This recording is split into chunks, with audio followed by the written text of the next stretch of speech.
Isso aconteceu quando eu estava alugando um apartamento de 2 quartos. Eu dividia o lugar com um colega chamado Charles e naquela altura já estávamos morando juntos havia uns 8 meses, sem qualquer problema anterior. O apartamento era antigo, com piso de taco reformado, corredores estreitos e batentes tortos.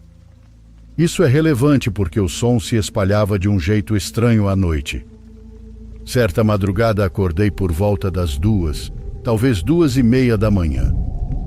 Não lembro de ter escutado nada que me acordasse, nem de ter sonhado algo que pudesse ter continuado na minha cabeça. Eu simplesmente despertei alerta, quase imediatamente, e isso já me chamou a atenção porque normalmente demoro alguns segundos para me situar quando acordo. Minha cama ficava de frente para uma área embutida, como um armário com porta de correr, que quase sempre ficava entreaberta. Quando me sentei, notei uma pessoa lá dentro, de lado, como se estivesse procurando algo ou tentando alcançar alguma coisa. Era alguém muito baixo, com a cabeça grande, usando algo parecido com um macacão ou uma roupa única. Pelo que eu conseguia ver, de início pensei que fosse o Charles agachado. Nós tínhamos roupas parecidas, e a iluminação era baixa, mas suficiente para enxergar o contorno de alguém. Então minha reação inicial foi neutra, não de medo. Achei que ele tinha entrado no meu quarto por engano, ou estava procurando algo que tinha perdido. Chamei o nome dele uma vez, depois mais alto quando ele não respondeu. Após a segunda vez, a pessoa parou de se mover. Então virou o rosto na minha direção. Naquele momento tudo deixou de ser confuso e passou a ser ameaçador. Os traços faciais lembravam o Charles, mas havia inconsistências óbvias. A mais clara era o tamanho tanto da pessoa quanto da cabeça. Além disso, o olhar não parecia acompanhar meus movimentos de um jeito normal. Parecia estático, como se o rosto estivesse ali, mas sem atenção real por trás dos olhos. É difícil explicar, mas era como se o rosto fosse do Charles, só que o corpo era estranho. Era como se ele tivesse encolhido quase 1 metro, ganhado uma cabeça enorme e um corpo muito magro. Não houve resposta verbal. Depois de alguns segundos, a figura deu um passo para trás, saiu do armário e caminhou até o corredor em direção à sala. O movimento sem pressa e suave de um jeito difícil de descrever. Eu não fui atrás. Fiquei sentado, esperando qualquer som da porta da frente ou passos voltando, mas nada aconteceu. Passei o resto da noite acordado. Antes de sair para trabalhar, chequei o apartamento inteiro. Tudo parecia intocado e a porta estava trancada. Mais tarde, naquele mesmo dia, perguntei ao Charles por que ele tinha entrado no meu quarto de madrugada. Ele ficou genuinamente confuso e disse que nem tinha dormido em casa. Ele tinha passado a noite no apartamento da ficante dele do outro lado da cidade e só voltou no fim da manhã, depois que eu já tinha saído.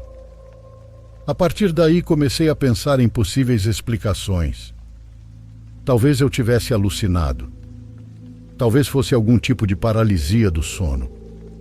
Outra hipótese era que fosse um intruso que por coincidência se parecia com meu colega e saiu em silêncio, mas não havia sinais de arrombamento nem nada faltando. Nada do que eu pense faz sentido para esse acontecido. Tenho quase certeza de que passei por algo paranormal, e isso assusta um pouco.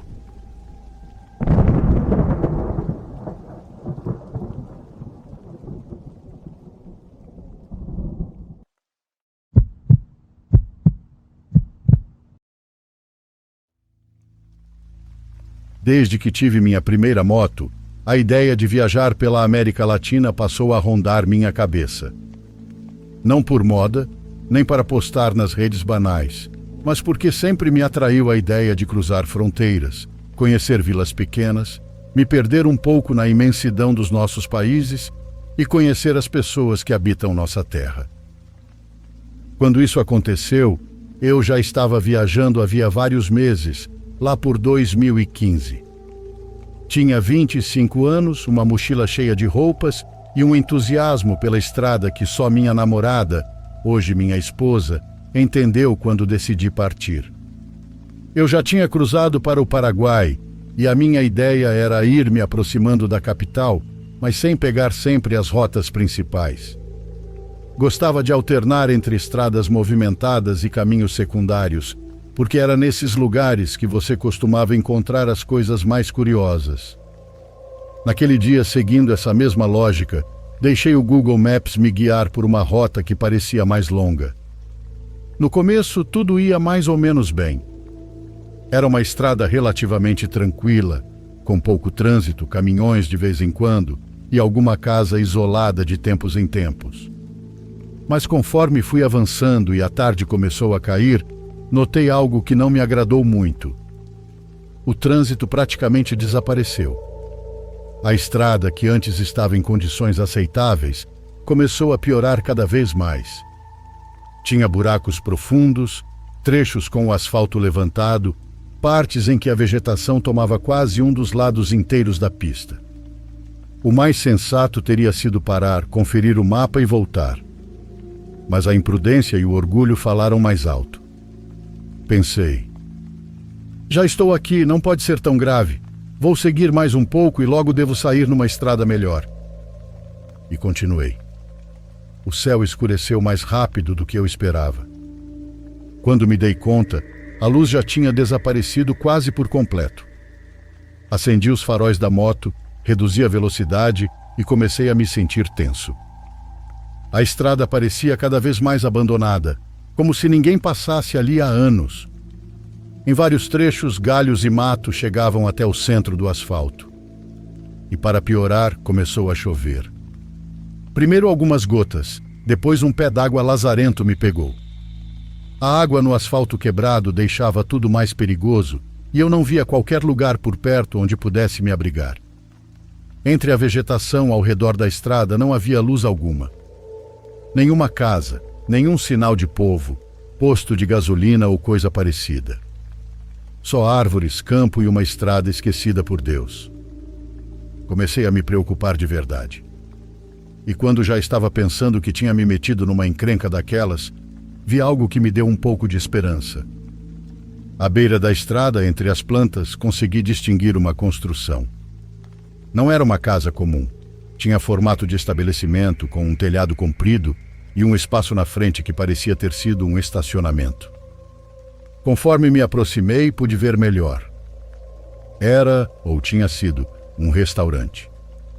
O letreiro estava velho, ilegível pela ferrugem e pela sujeira, mas a estrutura denunciava o que já foi um lugar de estrada. Decidi parar.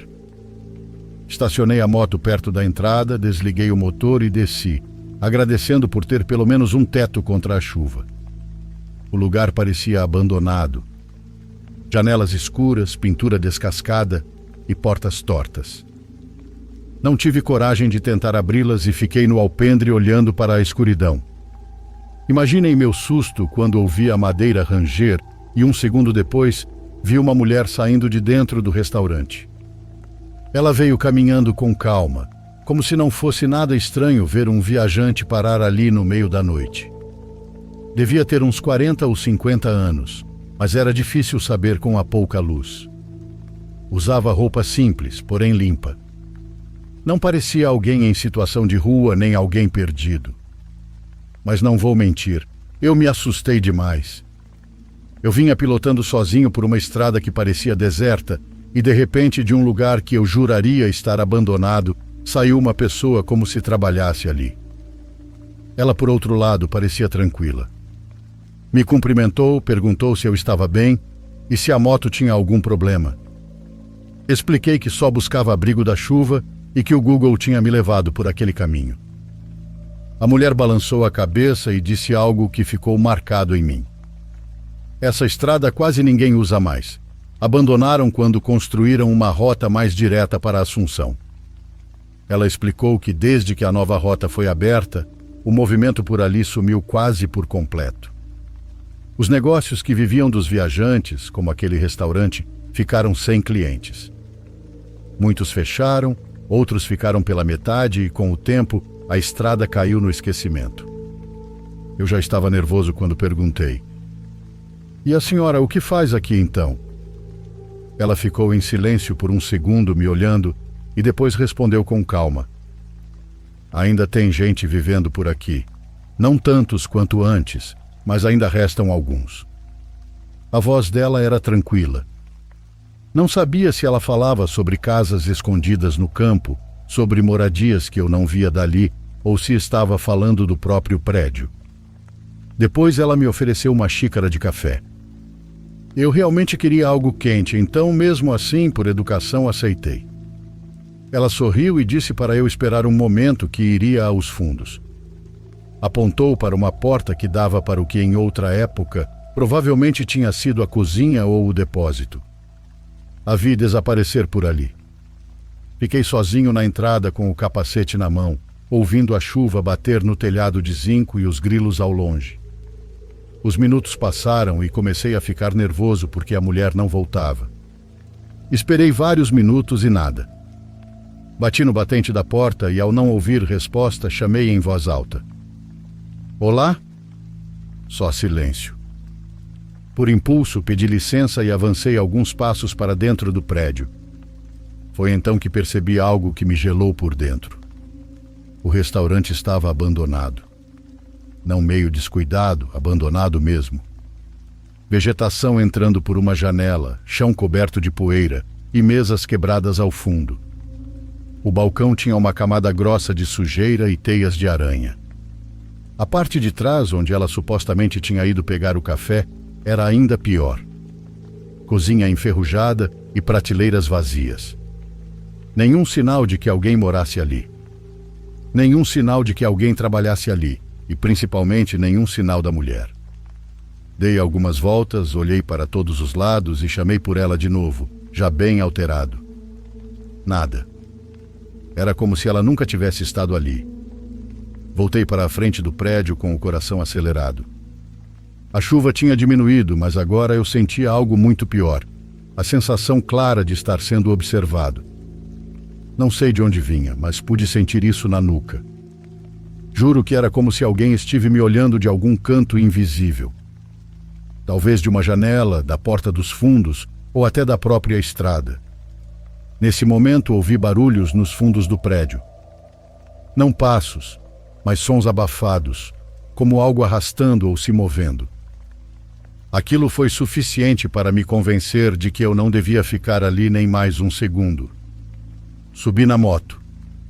Assim que tive visibilidade suficiente, liguei o motor e voltei pela mesma estrada por onde tinha chegado. Enquanto me afastava, com o farol da moto sendo minha única fonte de luz, não consegui evitar olhar de relance para o restaurante. A escuridão engolia tudo, e talvez tenha sido imaginação, é isso que tento me dizer às vezes, mas juro que por um instante me pareceu ver a silhueta da mulher em pé diante do prédio, olhando para a estrada. Por um segundo pensei que tinha sido mal educado e que talvez ela só tivesse ido à casa dela pegar o café. Mas algo estranho estava me incomodando e sempre fui um fiel defensor de que devemos confiar nos nossos instintos. Eles raramente erram.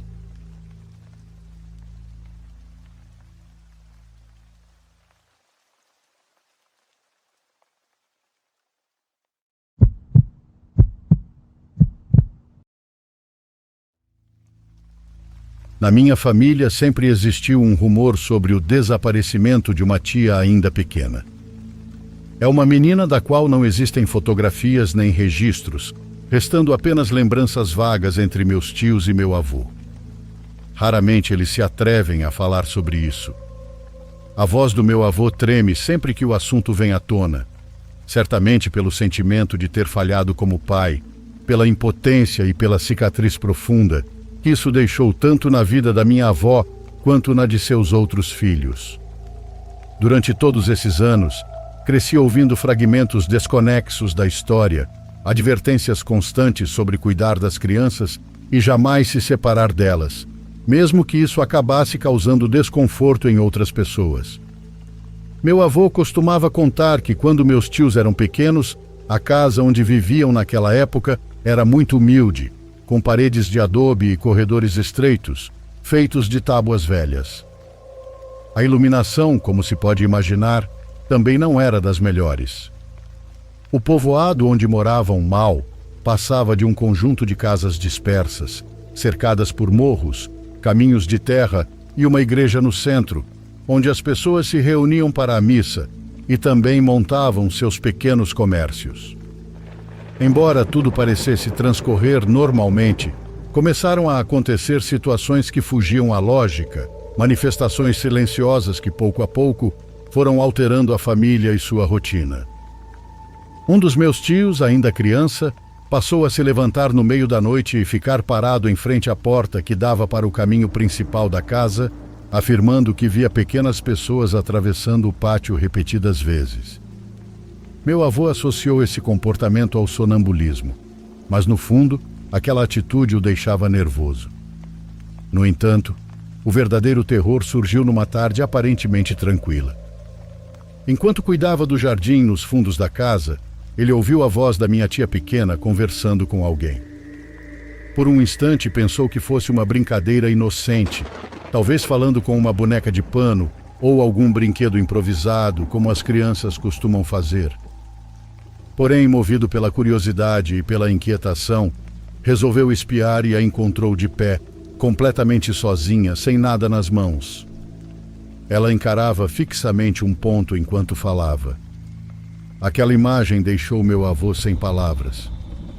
Seu sangue gelou. Tomado pelo medo misturado à preocupação, aproximou-se e perguntou com quem ela estava falando. A resposta foi imediata e ficou gravada em sua memória como uma premonição do que, sem saber, aconteceria mais tarde.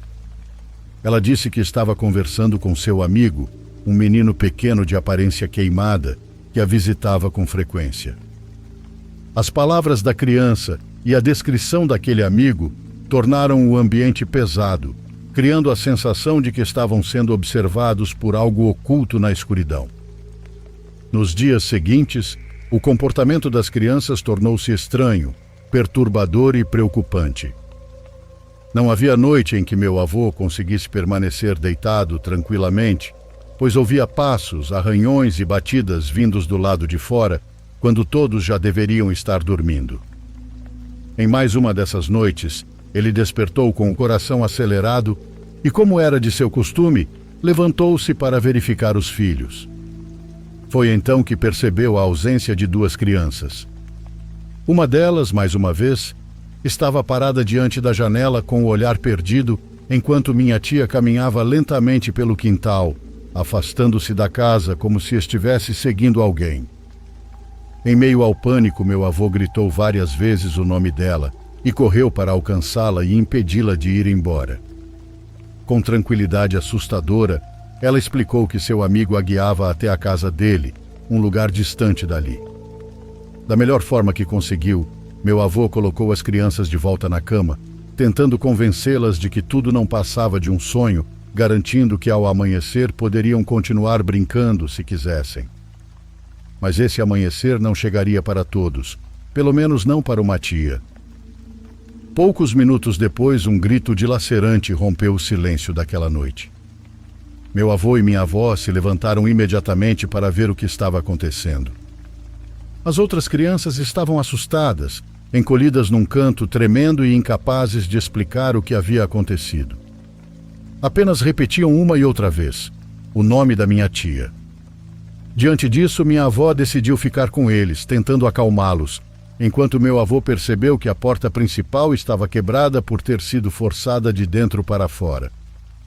Ao ver aquilo, correu até o quintal, mas encontrou apenas o vazio e o silêncio no meio da escuridão, sem qualquer vestígio ou pista do paradeiro da minha tia.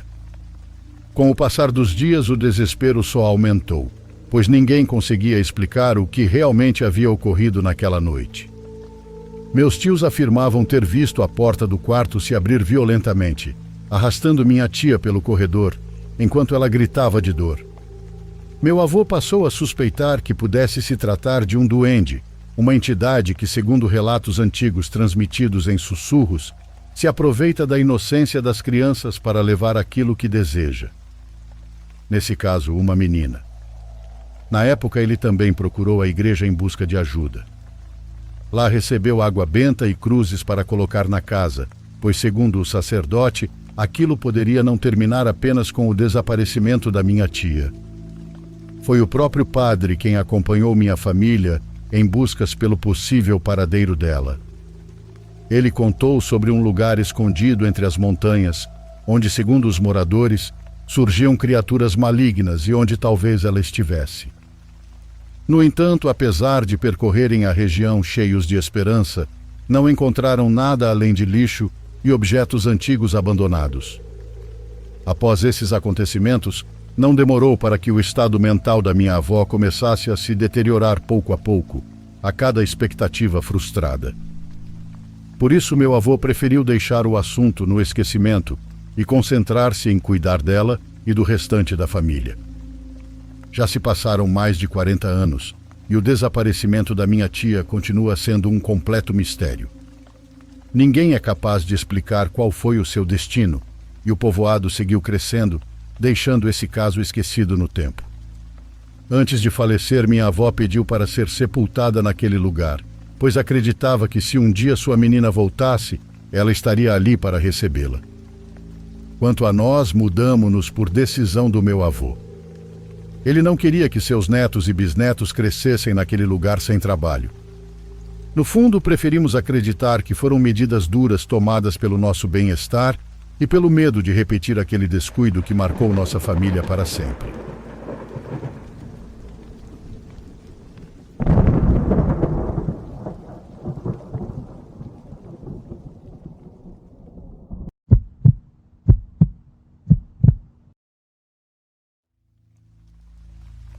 Voltávamos da casa dos meus sogros.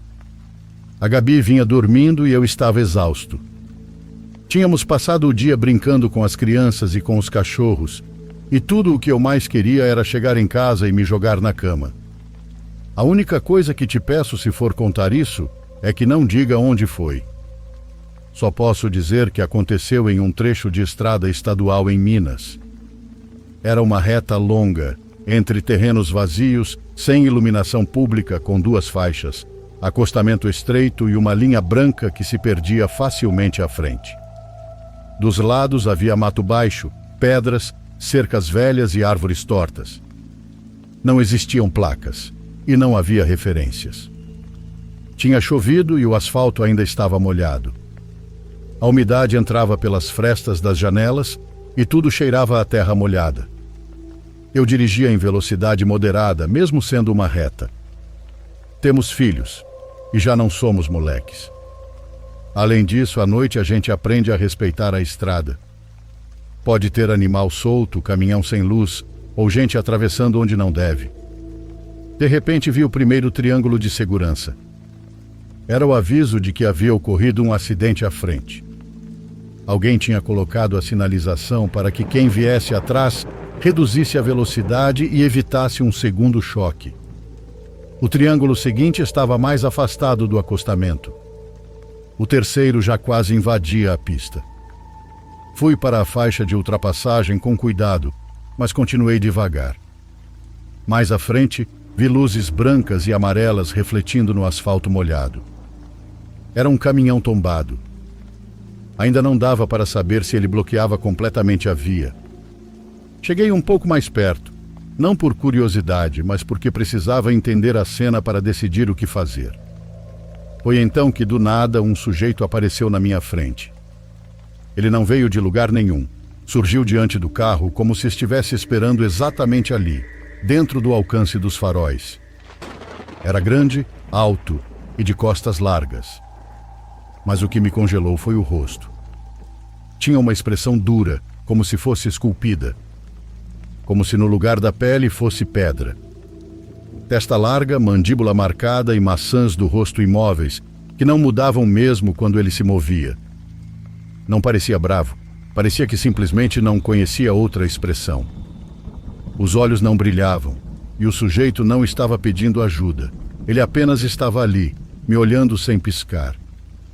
Depois se aproximou da janela como se o carro fosse dele.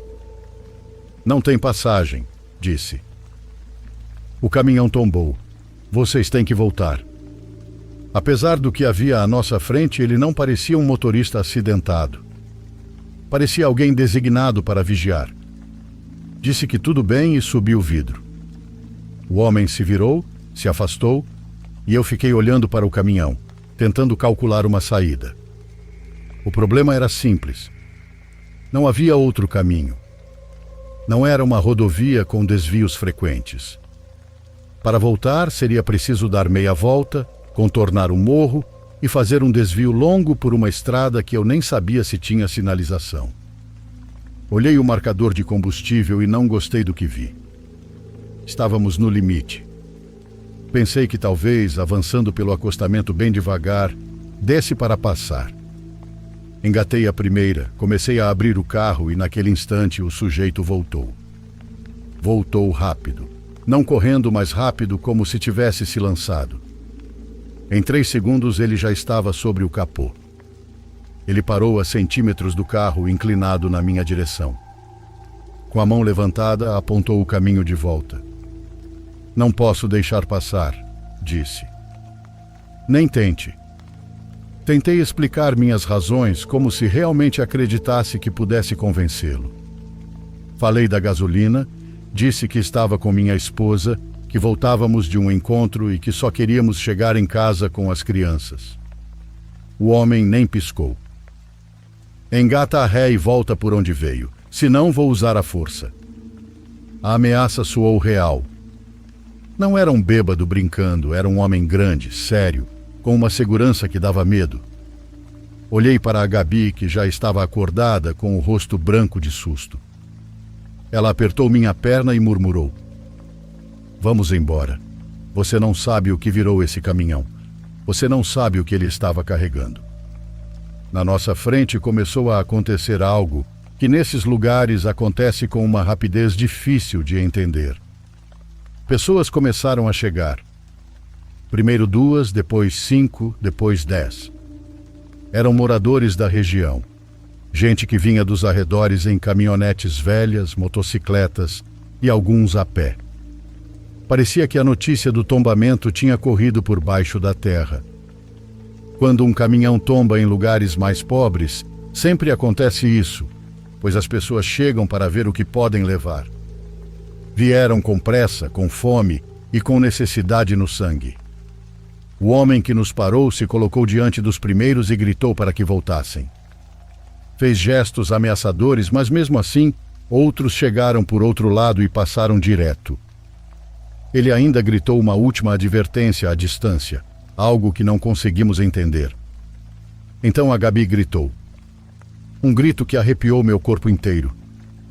1 segundo depois eu vi o mesmo. O sujeito se moveu rápido e alcançou um dos primeiros moradores e o segurou pelos ombros, como se fosse ajeitá-lo para falar no ouvido. Por um instante, pareceu que só iria empurrá-lo, mas não.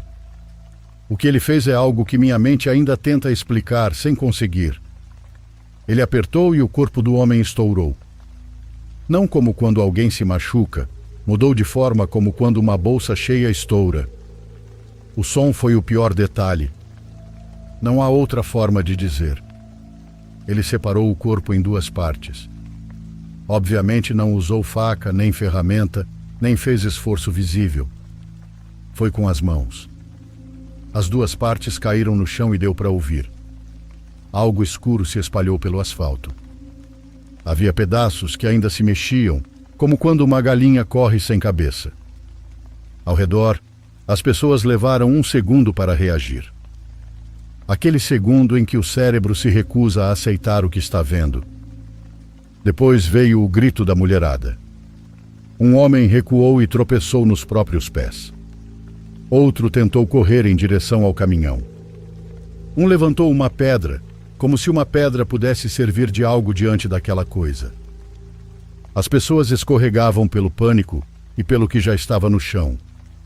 Alguns voltaram para suas caminhonetes, outros abandonaram seus acompanhantes como se fossem sacos sem valor. A ambição morreu na hora, pois não havia mercadoria que valesse aquele preço. O homem ficou no meio da estrada, respirando calmamente, como se nada tivesse acontecido, enquanto ao redor ficava um caos que parecia irreal. Eu senti que ia desmaiar. De tanto nervoso, o carro morreu 2 vezes. Minhas mãos tremiam e o coração batia como se quisesse sair do peito. Engatei a ré, dei meia volta como pude e voltamos pelo caminho de onde viemos, quase sufocados de adrenalina. Decidimos voltar para a casa dos meus sogros. Liguei para minha irmã e pedi que, se pudesse, ficasse com as crianças.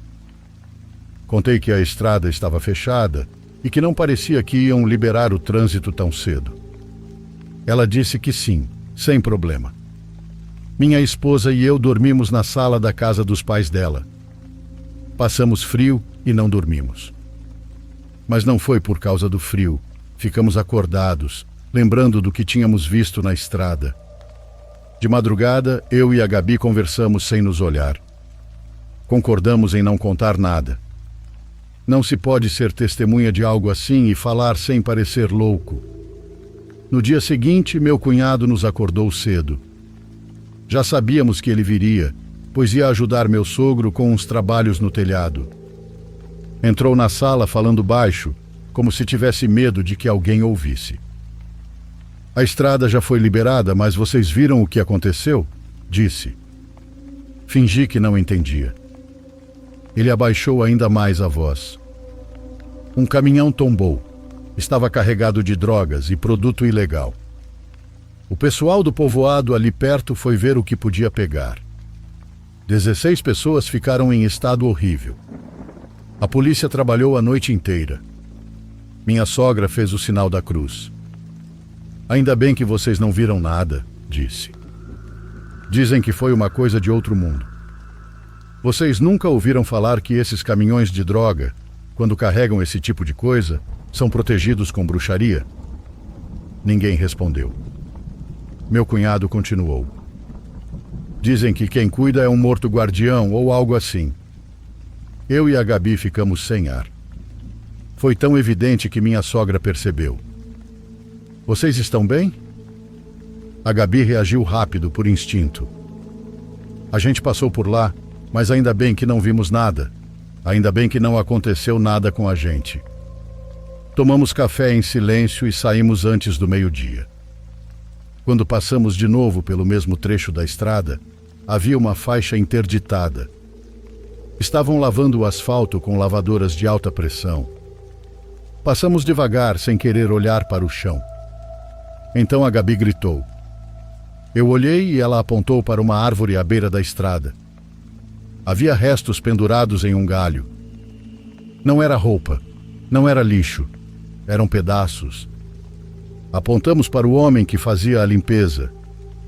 Ele nos olhou com cansaço e disse: O diabo. Isso não foi coisa de gente, foi o diabo. Ficamos em silêncio e seguimos viagem.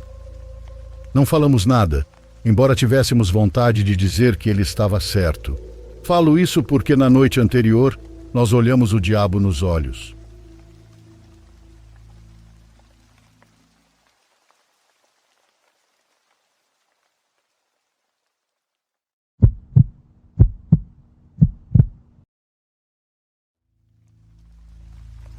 Isso aconteceu durante as férias de inverno do meu 2º ano na faculdade. Eu tinha 19 anos e fiquei sozinho em casa por pouco menos de 2 semanas. Na 2ª semana, uma nevasca gigantesca atingiu a região. As previsões anunciavam algo fora do comum e não estavam exagerando. Quando acordei naquele sábado, já havia quase 30 centímetros de neve no chão e ainda continuava caindo com força. As equipes não conseguiram dar conta das estradas e no fim da tarde elas estavam praticamente intransitáveis. Vale mencionar que meu bairro não é um subúrbio compacto. As casas ficam bem afastadas umas das outras, com muitas áreas arborizadas entre os terrenos. No verão é bonito, mas no inverno pode parecer meio isolado. Naquele dia, com a neve se acumulando e nenhum carro circulando, a sensação de isolamento era ainda maior. Por volta das 6 da tarde, eu estava morrendo de tédio. A internet tinha caído enquanto eu dormia, então nem dava para passar o tempo jogando videogame ou fazendo qualquer coisa online. Para contextualizar, Meu único amigo da cidade natal se chama Johnson, e eu sabia que ele estava por perto porque literalmente tinha passado o dia com ele no dia anterior. Enquanto eu estava entediado no meu quarto, tive uma ideia que na época achei hilária. Eu ia até a casa dele a pé para fazer uma surpresa. As estradas estavam impossíveis para dirigir, claro, mas achei que conseguiria chegar andando. Era só cerca de 2,5 km, talvez um pouco mais. Eu já tinha caminhado distâncias maiores várias vezes. Olhando agora, foi uma ideia bem idiota, mas eu tinha 18 anos, estava entediado e achei que seria engraçado aparecer na porta dele todo coberto de neve. A primeira parte da caminhada foi até agradável. A neve já tinha parado de cair e tudo estava coberto por um grosso manto branco. Os postes de luz faziam tudo brilhar e o clima era estranhamente tranquilo.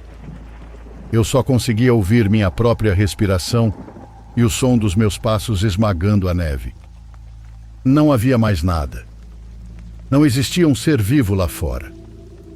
Mais ou menos na metade do caminho, a rota passa por um trecho onde não há casas por um bom tempo. São basicamente árvores dos dois lados da estrada e alguns terrenos vazios. Durante o dia não tem nada de especial, mas naquela noite, especialmente com toda aquela neve, o lugar parecia diferente. Foi ali que realmente caiu a ficha do quanto eu estava sozinho. Era uma sensação muito estranha. Continuei andando e de repente vi faróis à frente. As luzes estavam bem distantes, mas vinham da mesma direção para onde eu seguia. Parei de andar e fiquei olhando enquanto se aproximavam. Era sem dúvida um caminhão limpa-neve. Ele vinha bem devagar, mas do nada, virou para a direita como se o motorista tivesse perdido o controle ou estivesse tentando desviar de algo. Vi o veículo cruzar a estrada e desaparecer no meio das árvores. Ouvi um som de impacto e então tudo ficou silencioso novamente. Meu primeiro pensamento foi que alguém tinha acabado de sofrer um acidente. Então comecei a correr na direção de onde vi os faróis saírem da estrada. A neve era profunda e eu não conseguia me mover rápido, mas tudo o que passava pela minha cabeça era que alguém podia estar ferido e precisando de ajuda. Demorei alguns minutos para chegar ao local. Eu conseguia ver por onde o veículo tinha saído da estrada, então segui as marcas dos pneus até encontrá-lo. A cena era exatamente como eu imaginava. Um caminhão limpa-neve com a parte da frente esmagada contra uma árvore. Os faróis ainda estavam acesos e o motor continuava ligado. Corri até a porta do motorista, me preparando para ter que ajudar alguém a sair pela neve, mas quando cheguei à janela e olhei para dentro, não havia ninguém lá. O banco do motorista estava vazio. Fiquei parado por alguns segundos, sem conseguir processar o que estava vendo. Pensei que talvez o motorista tivesse sido arremessado para fora do veículo, então olhei ao redor. Mas o para-brisa não estava quebrado, então ele ainda deveria estar dentro do caminhão.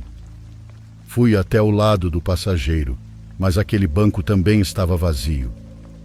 Acabei abrindo a porta do motorista, já frustrado, pensando que talvez ele tivesse caído para baixo do volante. Mas não havia ninguém ali também. Levei alguns segundos para perceber que o caminhão inteiro estava vazio. Literalmente não havia nenhum outro lugar onde alguém pudesse estar. Lembro de ficar ali parado na neve, encarando aquele caminhão destruído com os faróis acesos e o motor funcionando, sentindo que havia algo muito errado. Não havia pegadas levando para longe do veículo. Quem quer que estivesse dirigindo simplesmente tinha desaparecido. É difícil descrever o que senti em seguida. De repente fui tomado por uma sensação esmagadora de que eu precisava ir embora dali.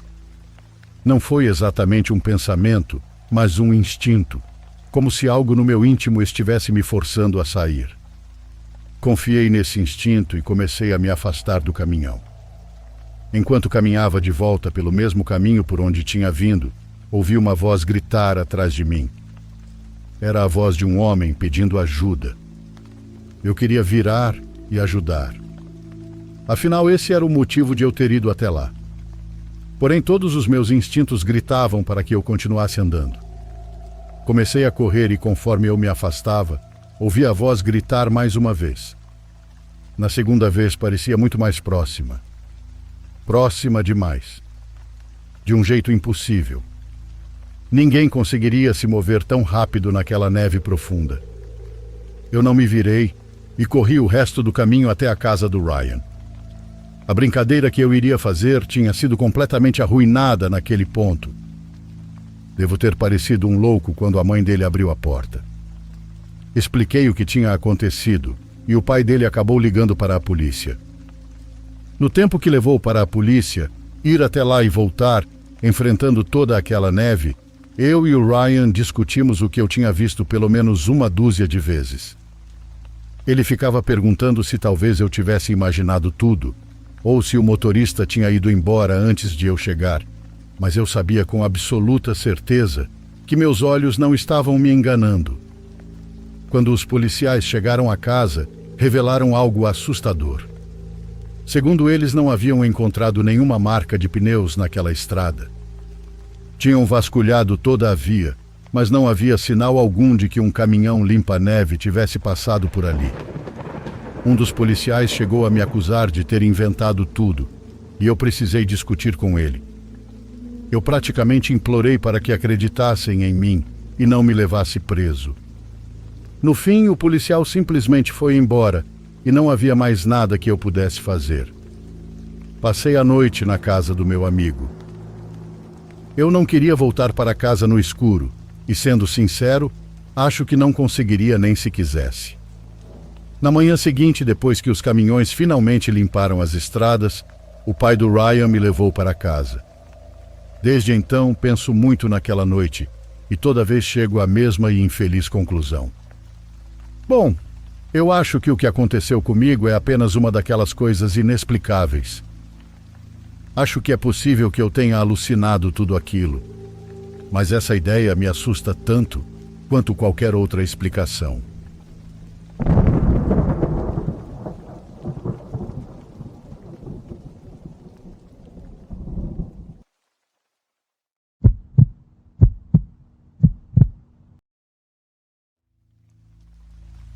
Há anos, meu avô decidiu me contar uma experiência que teve dentro de um hotel onde trabalhava.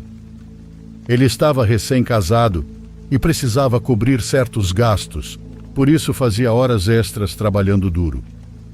Naquela época, ele conta que era um hotel muito famoso e reconhecido, daqueles edifícios que prometiam descanso e luxo de 5 estrelas. O hotel tinha 8 andares de altura, além de um subsolo onde eram guardados os materiais de limpeza e que também servia como almoxarifado geral.